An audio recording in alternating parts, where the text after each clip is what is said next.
It's Pavarotti-like, and this right hemisphere probably has a chirp, a little bird sound, because the devices that allow for the inner voice to really expand and express itself are mostly located in the left hemisphere.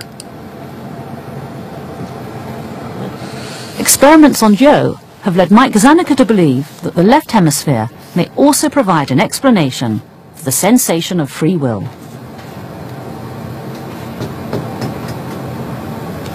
Sun dial. What'd you see? Dial. It's all dial? In this test, Joe is flashed 2 words simultaneously. Draw what you see, okay? Here we go.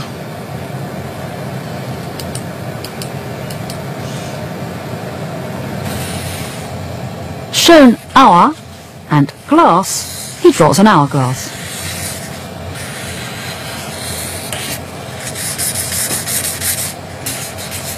With his left hemisphere, Joe names it immediately.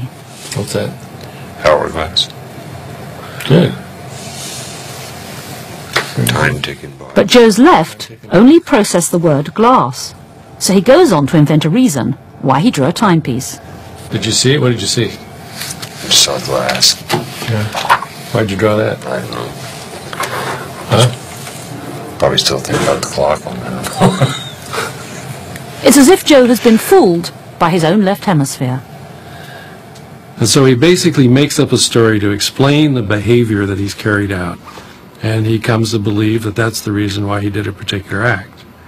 And you see those experiments, that kind of phenomenon time and time again in these split studies.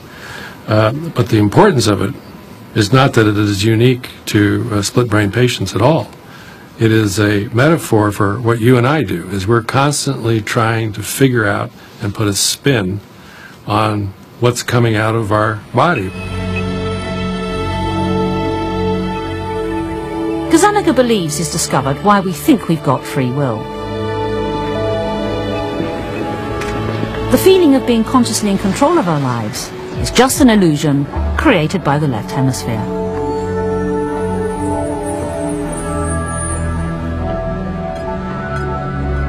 Our conscious inner voice is merely a fiction to explain decisions made by the subconscious. It's got to be true that a huge amount of what we do in our awake conscious life is governed by unconscious processes.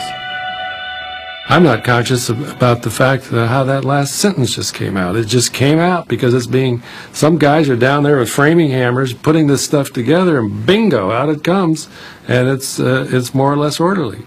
So just think about the fact that the major management of your body walking through space, you're responding to auditory, visual, tactile events, all that's being done for you. It's just absolutely being done for you, and you're not paying any attention to it at all. You don't even know about it, but it does a wonderful job. And it just turns out that more and more of your cognitive acts are the same. The work with split-brainers like Joe is fascinating.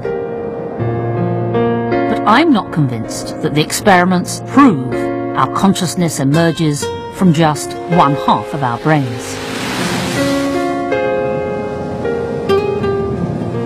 And this research doesn't actually get us any closer to answering the most important question of how brain cells can generate consciousness at all.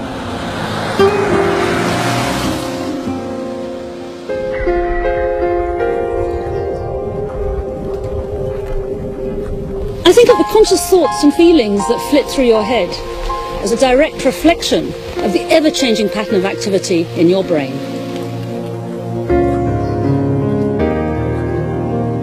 I'm suggesting that we're conscious of whatever happens to have caused the biggest ripple of activity in our brains at any one time.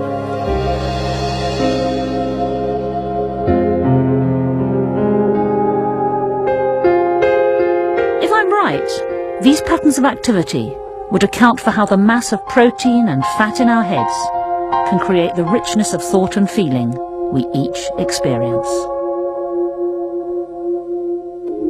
We know there's no such thing as a consciousness centre inside our heads. Instead, it's a result of the overall state of the whole brain. And although it may feel special, consciousness must emerge from exactly the same processes as the brain's subconscious activity. We may not yet be able to understand how consciousness is generated, but now that it's accepted as a physical reality and not some mystical phenomenon, I think we are on the road towards a scientific understanding of this age-old problem.